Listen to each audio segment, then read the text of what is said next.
Hey everyone, so today I'm reviewing my two laptops that I use on a day-to-day basis. I have my original Surface Pro and my MacBook Pro from way back in 2009.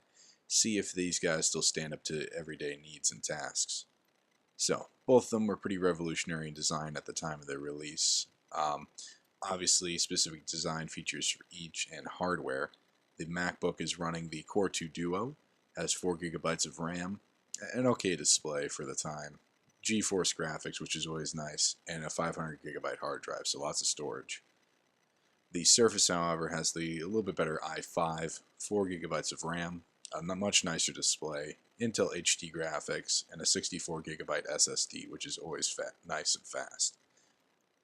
They both share magnetic ports, which is always great so you don't trip over it and pull the whole laptop down. The one on the Surface is a little weird, kind of hard to plug in, but has the little indicator light on the bottom to let you know that it is charging up.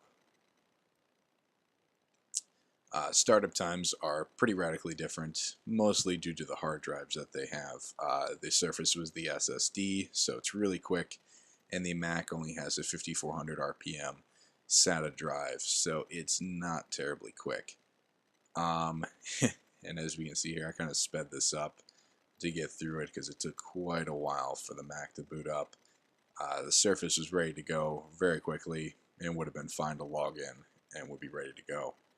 So, quite a bit of difference there, minute 42 to 6 seconds.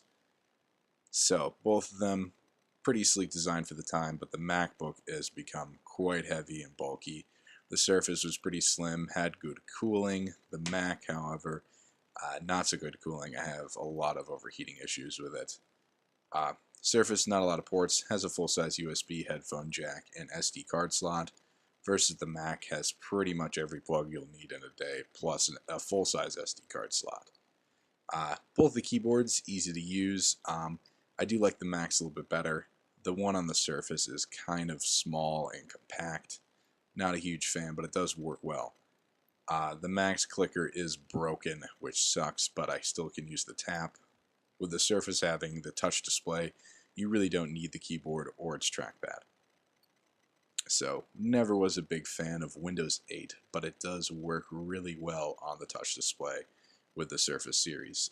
So, you can really take advantage of all the features like split screen, all those different things. It is a little bit small on this display, but that isn't a huge deal, especially since you do have the trackpad too. So, both the processors run at a pretty similar pace. The i5 runs a little bit slower naturally, but has a boost up to 2.26 gigahertz, so pretty solid there. The displays are a little bit different. Obviously, the one on the Surface has a little bit more depth of color. And I mean, I really couldn't see an issue with using either of them. I'm more of a fan of Mac. I mean, if you're a Windows guy, the Surface is definitely a great laptop to use, and lets you take advantage of everything that a touch display has to offer, including drawing and all those different things. So this one isn't terribly powerful, but is still a great computer. And with things like Fresh Paint or photo editing, I mean, this thing can be really used for its true potential. It has the 5-point touch display, which is super nice. Very reactive, a little slower on these older models compared to the new ones like the Pro 4, but still works great. Some major issues: the Mac is not well supported anymore, and the Surface is still pretty decently supported, so you can get all your apps. And of course, the Mac still has the DVD CD-ROM and can burn both CDs and DVDs, making it a little bit more versatile machine. However, the Mac does like to burn through hard drives, and the original one still works, but it's pretty worn, and the Toshiba one I got about 3.5 years ago is totally shot. So, not good. So, let me know what you think down in the comments.